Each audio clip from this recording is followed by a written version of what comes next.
I'd like to share a story with you. It happened in the great state of Minnesota. The state fair. Every year, a couple by the name of Gladys and Glenn would come to the state fair, and the same thing would happen every year. They'd pass the helicopter ride, and Glenn would turn to Gladys and say, "Can we go on the ride this year?" And she'd say, "Find out how much it cost." And the helicopter pilot would say $54, and Gladys would say, $54 is $54. We can't afford it. Year after year, 10 years go by, and finally the helicopter pilot hears the spiel, and he says, "You know what? I'm going to let you ride the helicopter for free. Cost free, but with one condition. I don't want to hear a squeal of excitement, a shriek of fear. If I hear anything, then you're going to pay the full amount, the $54. They strap themselves in, and the helicopter pilot gives them the ride of their lives. Over the mountains, into the valleys, and a half an hour later, he shuts down the engine, and he says, "I can't believe it. It was such an exhilarating ride. It was the ride of my life. How was it that you didn't say a sound, you didn't squeal, you didn't scream?" And Glenn says, "I was tempted many times, especially when Gladys fell out of the helicopter. But I remember what Gladys always said, $54 is $54. You that are watching and participating in the noble work of Oorah realize what $54 is all about. It's not just a sum of money. It's a heilige neshama. $5,400, $54,000, or $54. It's all about connecting these neshamas with HaKadosh Baruch Hu. And at the end of the day, the Jewish people are different than the nations of the world. The world at large says seeing is believing. We say believing is seeing. Through our belief in HaKadosh Baruch Hu, through our tangible connection to HaKadosh Baruch Hu, we see things differently. When you watch the children of Oorah, whether in camp, during the course of the year, in their studies, in yeshivas, in girls' schools throughout the country, you see the hand of HaKadosh Baruch Hu ensuring the continued existence of our people. And by being involved in Oorah, you're telling the world, and most importantly yourself, that $54 is $54. In fact, every Jew has an obligation to personally connect with HaKadosh Baruch Hu. At the advent of Kriyas Yamsuf, when the sea was split, the simplest maiden servant declared, "Zeh keli vanveu." This is my God. I will consecrate myself to Him. A personal relationship with Hashem. And the Gemara Masechta Shabbos says, "Zeh keli vanveu hisnoya lefonav b'mitzvahs." You beautify Hashem by beautifying His mitzvahs. And the question is, why is this noble concept of taking mitzvahs beyond the realm of rote, becoming inspirational, beautifying the mitzvahs, why is this learned at this juncture in time? No mitzvah was performed. Klal Yisrael, the Jewish nation, left Egypt en masse, 3 million men, women, and children. They crossed the Yam Suf and they saw God. Why do we learn Hidu mitzvah from this event? Why not from an actual mitzvah? The first circumcision, Avram Avinu circumcised his son Yitzchak. Why don't we learn Zeh keli vanveu from there? Beautify Hashem by beautifying His mitzvahs. Sukkah noah, lulav noah, sefer Torah noah. Why now? It seems to me that there are two kinds of Jews in the world. There's a Zeh keli vanveu Jew, and there's an Elikei Avi barei mimenu. There's a Jew that personally experiences godliness in this world, a personal connection with Hashem. They can point and say, "Zeh keli vanveu." That's the inspiration of a from choice Jew, one who recently got connected to his Creator, grew up in a specific milieu, but now has encountered the Rebbeinu Shalom, and that Jew declares proudly, "Zeh keli vanveu."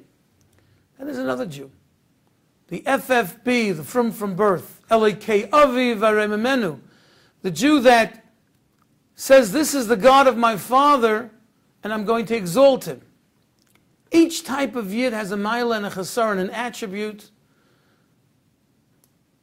and a problem.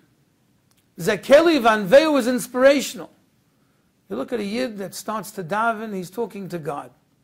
But there's a problem. There's a detriment in the fact that he's always floundering for a foundation.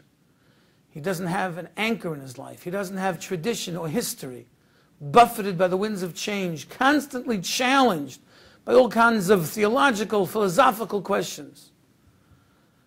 The Jew who davens and puts on tefillin and keeps Shabbos because that's what his father and grandfather did, he's lacking that inspiration. It's mitzvah sanashim milimuda. You're doing the mitzvah by rote. It's your very nature. But there's a tremendous Maila attribute. Come what may, Chalmanitsky yimach shemai, Hitler yimach shemai, any kind of negative philosophy, some other type of religion, he could care less. I don't care what it says in Isaiah. I put on tefillin because my grandfather put on tefillin and my great-grandfather put on tefillin. So each one of these two types of Jews that we find in our society today, more so probably than any other time in the history of the world, each one of them has a Maila and a Chasar. When the Jewish nation experienced Kriyas Yamsuf, when they visualized the existence of HaKadosh Baruch Hu, when the maidservant pointed to the existence of Hashem, she declared, Zeh Keli Vanveu. But it brought them to the realization, like, this is the God of my forefathers, and I will exalt him. I'm not reinventing the wheel. There's history, there's tradition, there's a Messiah.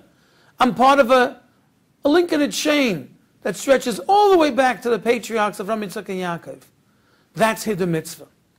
When a person comes through his own volition to understand HaKadosh Baruch Hu, is inspired to daven and to learn, and connects up with his royal past, nobility, then that individual is a personification of Hiddur Mitzvah. And let me explain to you what it means to be a royal. Prime Minister Margaret Thatcher, several years ago, was invited to a state dinner in Buckingham Palace, tended by the Queen of England. And she walked in the door and was announced by the Major Domino, Prime Minister Margaret Thatcher and her husband, and the place goes silent. The dishes stop clattering, the glasses stop clinking. Everybody stares at Margaret Thatcher with venom in their eyes. You see, unbeknownst to her, she was wearing the exact same Prada outfit that the Queen of England was wearing. She's usurping the royal house of Windsor. The media the next day had a field day. A commoner, Margaret Thatcher, wears the same Prada outfit as the Queen. It's a chutzpah. Mrs. Thatcher got wind of the tumult, and she penned a personal note to the Queen that very next day, apologizing.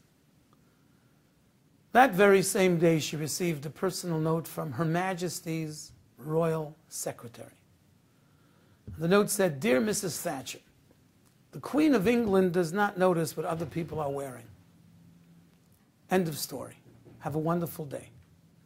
You see, because to the Queen of England, you're not even a blip on the radar screen. This is the Royal House of Windsor. What you wear, what you don't wear, doesn't make a difference. She's the Queen of England. We are royals. How the nations of the world conduct themselves, how they entertain themselves, how they talk, how they speak, how they eat. They're not even a blip on the radar screen. The Queen of England has a royal guard of the Royal Grenadiers who plays the bagpipes under her window every time she eats breakfast. Rain, snow, sleet, hail, Tisha B'Av, Yom Kippur, Sukkot, Purim. He plays the bagpipes. That's how a royal eats, serenaded by this royal constable. Her whole year is planned out. She travels to Zimbabwe November 13th. She'll descend from the airplane, and she takes the flowers from the girl third to the right in the yellow paisley dress. And then she flies to Canada for a ribbon-cutting ceremony of a new children's hospital. Her entire year is planned out. She's a royal. We are royals. Our entire year is played out. Tisha B'Av, if Mashiach's not here, we're going to fast. And Yom Kippur, we're going to fast. And Erev Yom Kippur, we're going to eat. And on Sukkot, we're going to eat in a booth. And on Chanukah, we're going to light neris and eat latkes. If you're in Eretz Yisrael, Suvganiyot. Our whole lives are planned. Pesach, Shavuos, Sukkot, Tzom Gedalia. Getting up in the morning for slichas. We are royals. And the rest of the world is not a blip on the radar screen. And the truth is that what Oorah is doing is reconnecting the past with the future. They're taking children who have a royal past, the royals of the world, the Amanivcha, Mamlechas Kainim, the Gei Kodesh, a holy nation, a nation of royals, every Jew. And they're connecting those dots. A few generations may have passed, acculturation, assimilation in the United States and the former Soviet Union, wherever it might be. But those children are learning the same Mishnayos, saying the same Tehillim that were offered by David HaMelech. They're reliving the Davidic dynasty. That's what Oorah is all about. And that's the ultimate Hiddur mitzvah. Zeh keli vanveu. This is my God. Elokei avi v'arememenu. It's the God of my forefathers, and I'm going to exalt him. And that's happening every single day with tens of thousands of children throughout North America. Hiddur mitzvah. The Gemara has a machlokes exactly how an individual fulfills Zeh keli vanveu. One position in Masechta Shabbos is his snoil of fun of b'mitzvahs. Beautify God by beautifying his mitzvahs. How do you beautify HaKadosh Baruch Hu, the most exquisite and beautiful existence in the world? You beautify him by beautifying his mitzvahs, says the Gemara. Sukkah, lulav, sefer Torah. A beautiful lulav, sefer Torah. A beautiful esrog. There's another position in the Gemara. Mahurachum v'chanun afatorachum v'chanun. V'lachta b'drachav, to walk in the footsteps of God. That is how an individual beautifies his relationship with HaKadosh Baruch Hu. Becoming outstanding in Ben Adam Lamakay. And becoming outstanding in Ben Adam Lachaverei. His interpersonal relationships. One can't say, caveat emptor, buyer beware. Your place of business has to be a place of sanctity of Kedusha.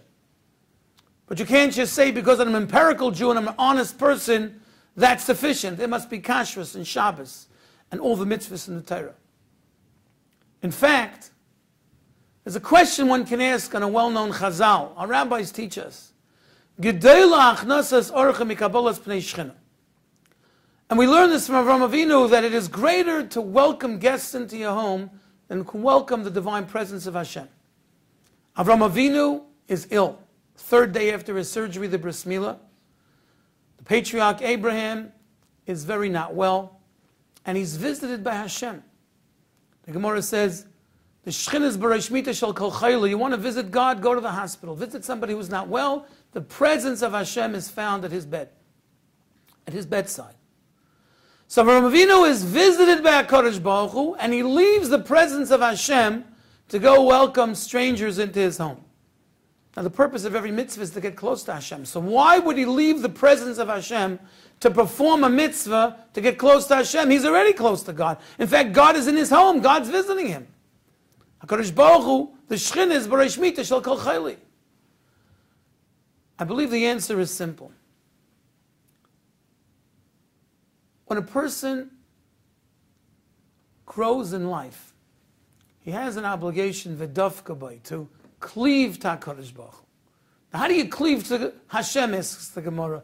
Eishech lasu, he's a fire that will consume. You embrace God, you're gone. You're incinerated. Says the Gemara, mahu afato, v'olachta b'drachav. Dveikus b'Hashem means to walk in the footsteps of Hashem. That's how you cleave to him.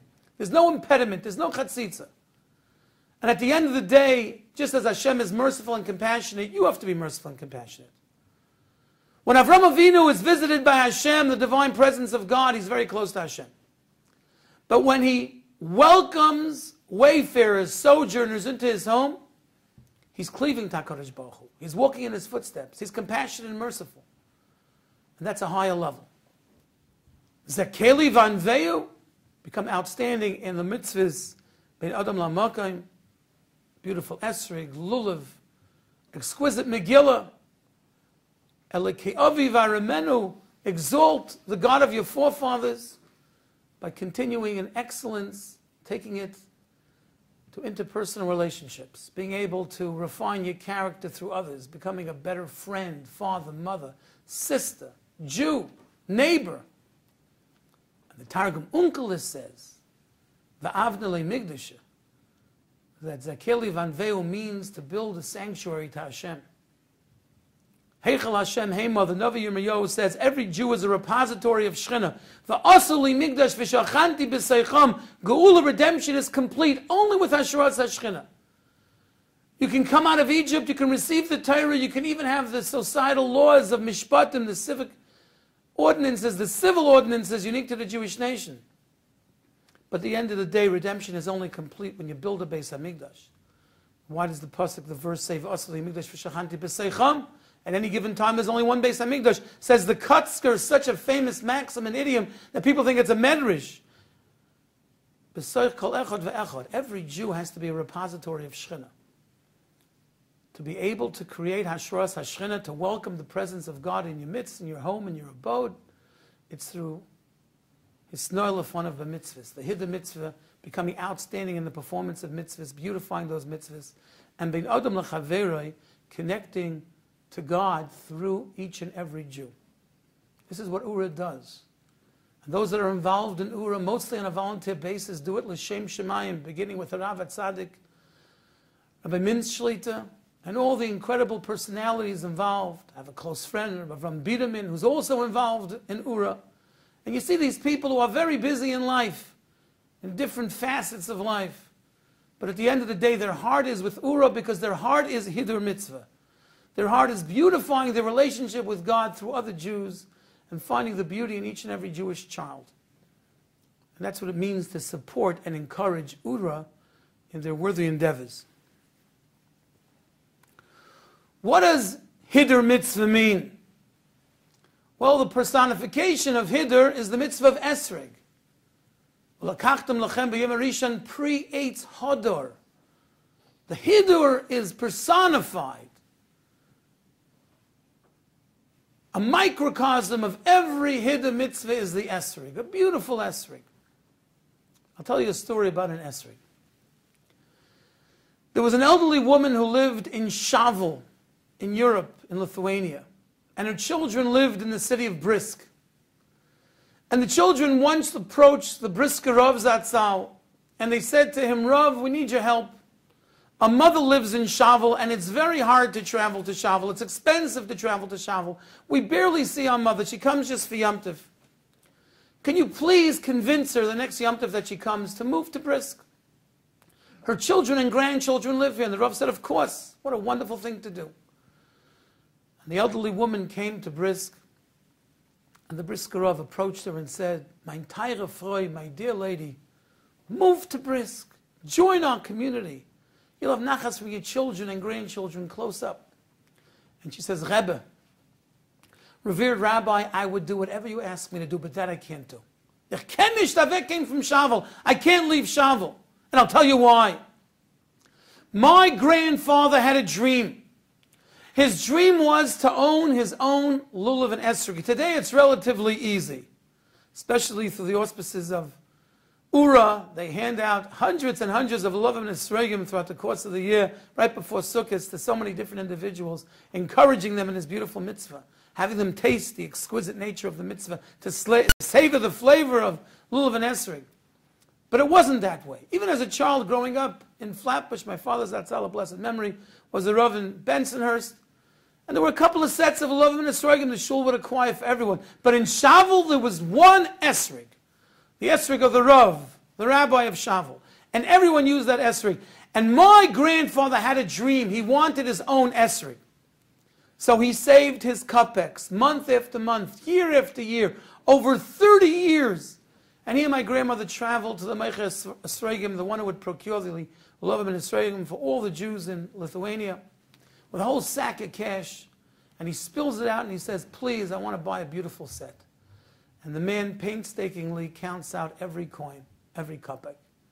And he responds, "I'm very sorry to say, but you don't have enough money even for the simplest set. It's just not here." And my grandfather walks out and he bursts into tears. 30 years of scrimping and saving, and he can't buy one set.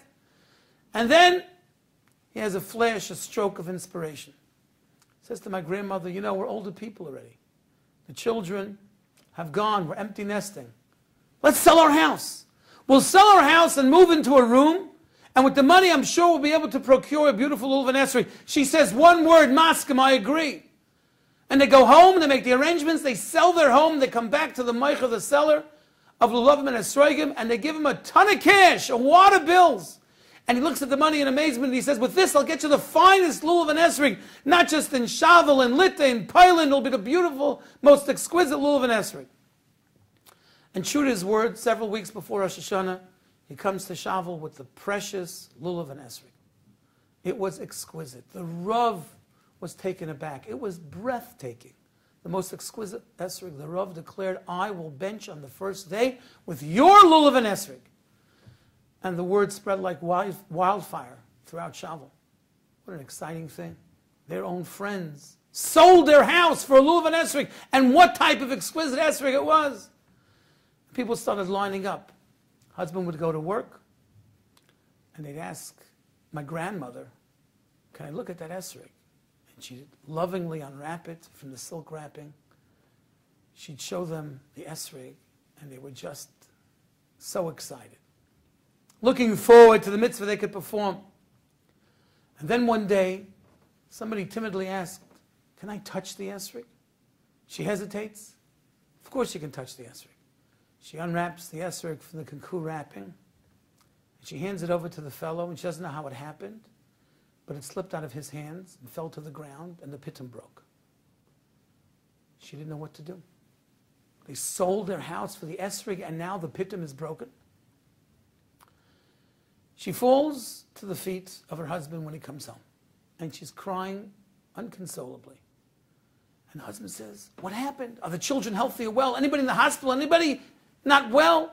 Everybody's healthy and well. So what happened? I can't believe it, but I'll tell you what happened. My man, my entire man, my dear husband. I foolishly let somebody hold the esrog. It dropped. The pitum is broken. The esrog that we sold our house for. How can you forgive me? How can you look at me? And he pulls himself upright and he says, my grandfather, he says, the Zelbe Rabbeinu Shalom, the same God that commanded me to take the esrog on the first day of Sukkot, commanded me not to get angry at my wife, commanded me to honor and cherish my wife, more than I honor and cherish myself. I refuse to get angry. As mehotnish, if we don't have an esrog or potter. Concluded his granddaughter, Rebbe, Briskerov. My husband passed away. My children don't live here anymore. But when I go to the market in Shavel to purchase some eggs, fruits and vegetables, I walk past my grandfather's house. I walk past that furnished room. And I point to the room and I said, that's the room where the esrog dropped, the pitum broke, and my grandfather refused to get angry at my grandmother. How could I leave Shavel? It's such an inspiration to me. At the end of the day, the Briskerov said, you're right, you can't leave Shavel. And that's exactly what we're trying to do. We're trying to create homes seeped with Torah and mitzvahs and chesed, loving kindness, so that children and grandchildren will walk by and say, my grandmother lived in that home. My grandfather lived in that home. How can I leave this neighborhood? How can I move anyplace else? That's where they learned Torah. That's where they supported Torah. That's where they didn't get angry. That's where there was Hashras HaShechina. That's Hiddah Mitzvah. That's real Hiddah Mitzvah. That's Hiddah Mitzvah in relationships. Mori Rebbe Rav Shlomo Zalman Auerbach Zatzal was coming home. He was already quite frail, accompanied by one of the Talmidim who literally carried him up the stairs. As they're walking up the stairs, Rav Shlomo Zalman is fixing his kapot, his chalat, straightening his hat, grooming his beard. And he says, the Rebbe is expecting an important visitor? He says, yeah, of course. Who's coming to see the Rebbe? The Shechina. Kodesh Baruch Hu. Shechina. He says, steht in the Gemara, Ish ve'isha Shechina shruya b'neim. If a husband and wife live with a calm, tranquil existence, they don't get angry at each other. And the divine presence of HaKadosh Baruch Hu is there. If Shlomo Zalman was meeting up with his wife in his apartment, there would be the presence of God. In fact, I heard from someone, going to Baron Stein, Rashiv Peekskill, from his brother, going to Shmuel Zalman Zatzal, Rashiv Kol Torah, that he was at Reb Shlomo Zalman's wife's Levaya Oleh Hashem. And it was at the Beis HaKforos. She was about to be interred. And the custom is that the husband and the family members ask Mechila. The last time they'll see this person on earth, they ask for forgiveness if they've hurt them, insulted them, not treated them properly. In front of all the assembled, Reb Shlomo Zalman turns to the people of the Olam and he says, Dachsach me, it seems to me, ich darf nicht beten Mechila. I don't have to ask forgiveness of my wife. Well, Altzvas mit Neugewen, everything that we did was Lefidal Chalkei Shulchan Aruch. We followed the rules. We did the Ratzon Hashem. Everything that we did in our life, our relationship was predicated and based on the 4 volumes of the Shulchan Aruch, the Code of Jewish Law. So Shlomo Zalman was saying, standing before his wife on her way to the Alma D'Kshait, the world of truth, we never got into a fight. I never insulted her. I never hurt her feelings. Isn't that an incredible statement? Isn't that Hiddur Mitzvah? Isn't that? Because at the end of the day, this whole exercise of life is to create Hashras Hashchina. That HaKadosh Baruch Hu's divine presence should be welcomed in our homes by what we eat and what we say and how we daven and how we learn.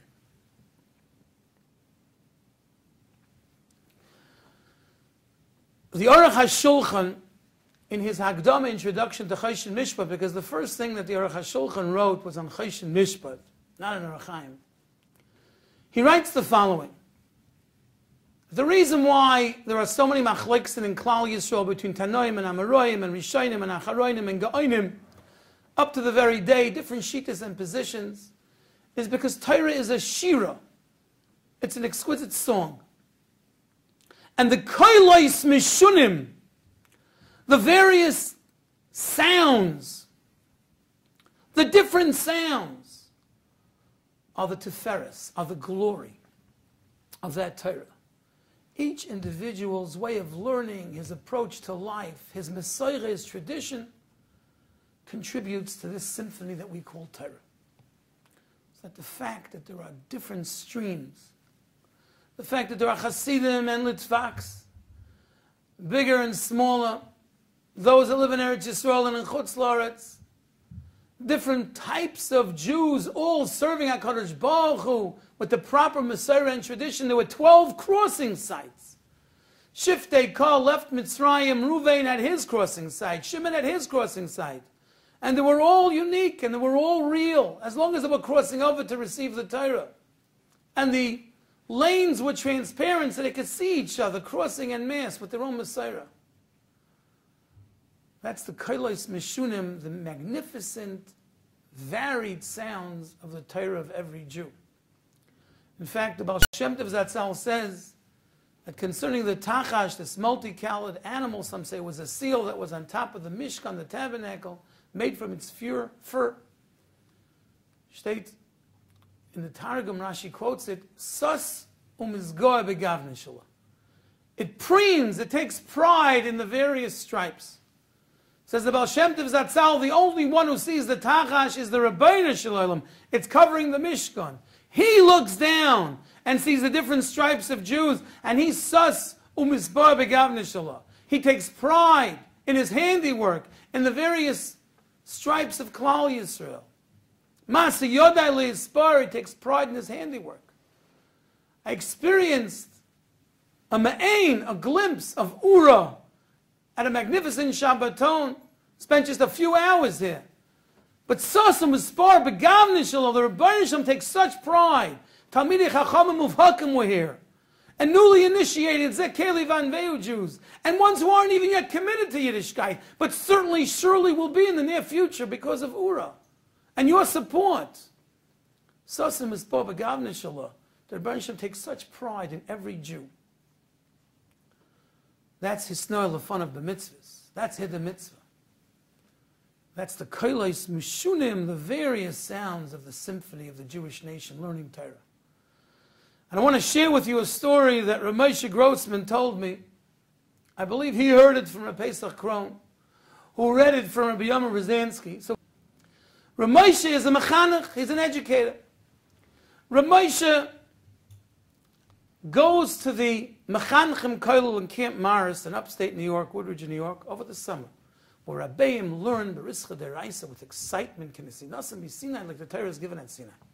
Under the aegis of Chaim Berlin, they have a beautiful camp and a beautiful learning program.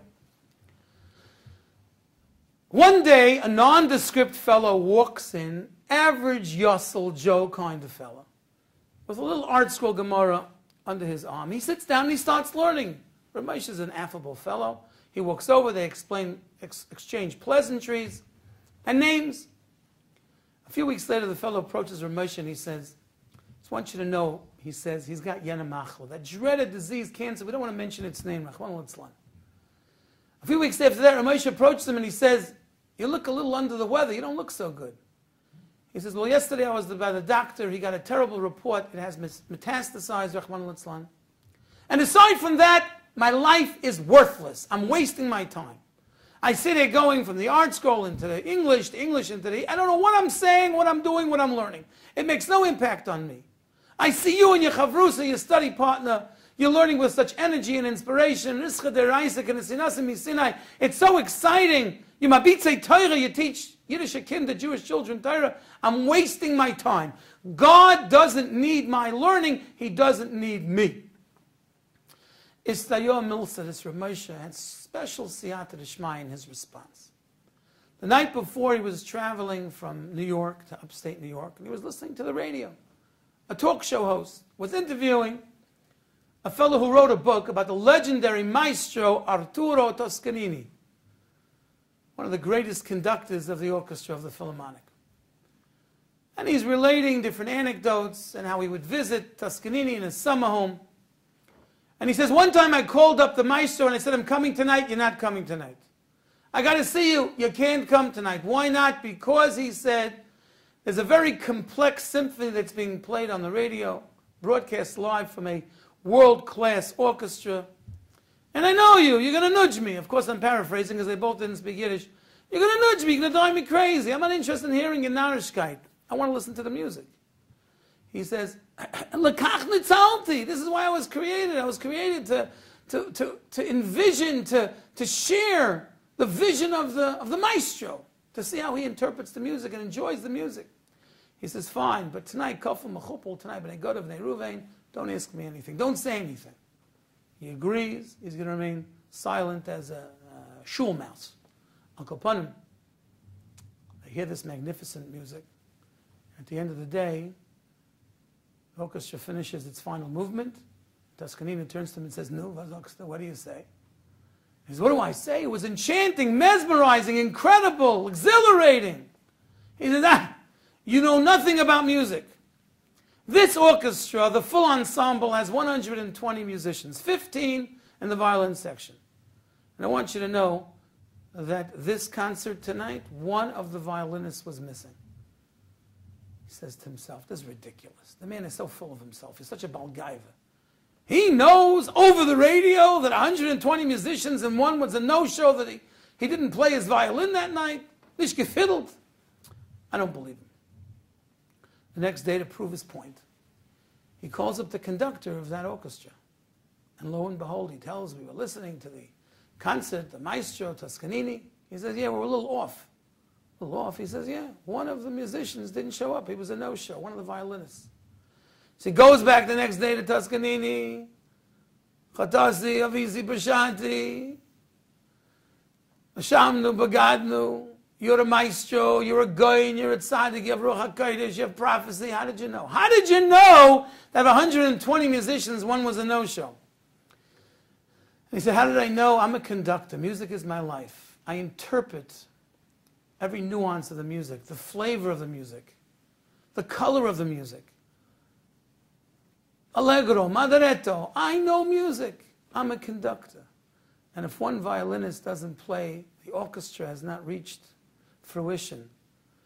That symphony is not perfected. I know. So Rav Moshe turns to this Yid and he says, my dear friend, the Rabbeinu Shalom is the conductor and the symphony is the Torah. And if you don't play your instrument, the conductor knows. The conductor knows. Several months later, this fellow, unfortunately, was nifta. He passed away. Zechron Livracha, a blessed memory. And Ramosha met one of his sons. And he came over to Ramosha and he told him, you should know that since my father came home from the mountains, he didn't stop learning and he didn't stop davening. And every time he sat down, he said the same thing. I'm doing it for the conductor. I'm learning this Blat Gemara for the conductor. And let me ask you, is there a greater lishma for the sake of heaven than a person who sits down and says, I'm doing it for the conductor? When the children of Oorah learn Torah, when they play in camp in their zone, when they're exposed to Talmidei Chachamim and Yerei Elikim and wonderful counselors and a staff of incredible personalities, Rav Avi Davidovich Shlita, who happens to be the Rav of the camp, when they're exposed to Rav Mintz Shlita, when they're exposed to so many Torah personalities, when they learn a Blat Gemara, when they learn a Mishnah, when they say a Pasuk Chumash, when they recite Tillim, they're part of the symphony, of the unfinished symphony. And the conductor knows. And every child takes his place in that orchestra. And if he's missing, then the Rebbeinu Shalom, the conductor, knows. And when that symphony is complete, that's when Mashiach's coming. And that's our job. That's Keli Van Veu, to make sure that each and every musician takes his rightful place, joins the ensemble, plays with the orchestra, and produces the most exquisite music. Talk to these children. See their love for Yiddishkeit, the love for Torah and mitzvahs. The first pasuk you teach a child when he's able to speak according to the Gemara is not Shema Yisrael. It's Torah Tzivalanu Moshe Merosha Kilas Yaakov. HaKadosh Baruch Hu, through Moshe, taught us the Torah. It is a living legacy for the multitudes of Jacob. Explained by Rebbe Mon Agayon of Giftas Atzal, tells the Rosh Yeshiva, there's a difference between a Yerusha and a Meirasha. Yerusha is an inheritance. And you could squander your inheritance. I had a Talmud of mine, Yehuda, many years ago. He went to Eretz Yisrael and he came back and he saw two exquisite artworks. And he turns to his father and he says, Dad, where'd you get the art pieces? He says, from the Yerusha, from the inheritance. Whose inheritance? Your inheritance. I'm spending your money while I'm still alive. Yerusha you could squander. Meirasha is a legacy that has to be passed on as an unending chain from father to son, so that Oorah is reconnecting that legacy of Meirasha Kilas Yaakov. My mother, Zelza Gesundsein, Rabbi Lieff, at Me'avesrim Shana, grew up in Yerushalayim. At the age of 6, moved to Cincinnati, Ohio. Her Rav was the legendary Goyin and Tzaddik and Askin B'tzachei Tzibah B'emunah, HaGoyin HaGadol, Rav Eliezer Silva Zechat Tzaddik Livracha, a Talmud of the Rogatchover, of the Meshech Chochmah, an incredible Torah personality, and a very warm Jew. Immediately after World War II, his good friend Senator Taft gave him an army uniform of a brigadier general, and he flew on an army transport plane to Europe, to Poland, to find a needle in a haystack, Jewish children, squirreled away by their parents. 1.5 million Jewish children were killed. When children from Oorah learn Mishnayos, they're learning Ilili Neshamas of those Heilige children that couldn't learn Torah, snuffed away by the Nazis and their cohorts, Shemach Shemam V'Zichram. They're learning it in Gan Eden, and our children are learning it here. He was looking for Jewish children, Catholic orphanages, amongst neighbors. He went to an orphanage. There were 1,000 children, he was told. There are 200 Jewish children in this orphanage. He met the director of the orphanage and he said, Rabbi, you're right. There are, of course, Jewish children here. But I don't know who's Jewish and not Jewish. I'm not going to send non-Jewish Catholic children to Israel, to America, to be raised as Jews. If you can prove to me definitively, without any shadow of a doubt, who the Jewish children are, you can have them. But Rabbi, you got 1 minute, 60 seconds. They walk into this cavernous dining hall, and immediately Rabbi Leiff Silva looks at the eyes and he sees 200 pairs of Jewish eyes. See, because Jewish kids look different. they see things differently. Our eyes are different. The rest of the world says seeing is believing. We say believing is seeing. Through our belief, we see things differently. But how is he going to prove who the Jewish children are? The director takes out a stopwatch. 1 minute, Rabbi. 10 seconds. 20 seconds. He's thinking furiously. 50 seconds. 55 seconds. In sheer desperation, Rabbi Leiff cries out the clarion call that Jews have cried out upon the birth of a child, upon the bris milah of a child, with the demise of a Jew. Shema Yisrael Hashem Elokeinu Hashem Echad. Hear, O Israel, the Lord our God, the Lord is one. And 200 Jewish children came running to him. Mama, mama, mama. Mother, mother, the last thing they remember, these Jewish children, before they were entrusted into the hands of the neighbors or the orphanage, was the mother taking her hand and covering their eyes and saying, Shema Yisrael Hashem Elokeinu Hashem Echad. It's been said for thousands of years. I said over the story at the University of Minnesota, and Professor Lisa Gumpertz, a wonderful woman who was a professor of German literature, started crying. She was on the Kindertransport. She was sent out of Vienna right after the Einschluss. She and her sisters escaped to England, and she remembered the last thing she remembered of her mother before she perished in the Holocaust, Churban Europa, was her mother taking her hand and putting it over her eyes and saying, Shema Yisrael. That's a story of 70 years ago. I want to end with a story that happened recently. There's a network of Torah schools. The Oorah is also connected with so many different schools, and they send their children to those schools. And I met a young man who goes to this school, Shalom Torah School. And I got a phone call from a Mora, a teacher, who told me that there's a girl in her class named Chana, 5th grade. She calls the mother with a nachas call to tell her the great news that Hannah had prayed beautifully mincha, the afternoon prayer that day. And the mother says, I think I know why. Last night I had a migraine headache, and I went to bed early. And Chana came into my room, and I feigned, I made believe I was sleeping. I was too tired to converse with her, to engage with her. And Hannah saw that placard of the Shema Yisrael transliterated into English that you gave us at the beginning of the year to say with our daughters. I can't read Hebrew yet, she said. And she saw it amongst my papers, so she figured I hadn't said it yet. So she takes the placard, walks over to me, puts her little hand, her right hand over my eyes, and she says, Shema Yisrael Hashem Elokeinu Hashem Echad. She finishes the Shema prayer. She kisses me on the forehead, puts away the placard, and closes the door. The next morning, Hannah's coming down the stairs for breakfast. And I say to her, Chana, I had this great dream last night. I went to sleep early and I hadn't said the Shema, and you walked in the room and you put your hand over my eyes and you kissed me and you said Shema with me.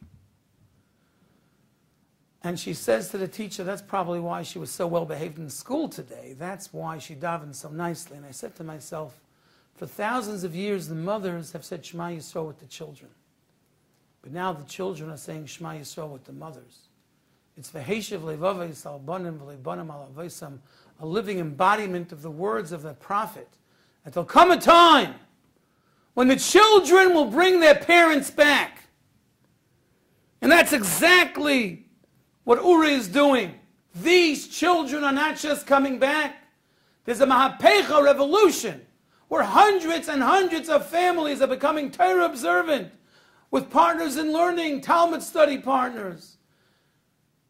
They're keeping kosher, they're keeping Shabbos. There's a renaissance of connection to HaKadosh Baruch Hu, of Zeh Keli Vanveyu, Hidden Mitzvah, in the mitzvahs themselves, Hidden Mitzvah in interpersonal relationships, and it's all through Oorah. HaKadosh Baruch Hu should be mechazik them. We should be mechazik them for these kailos mishunim, these incredible sounds.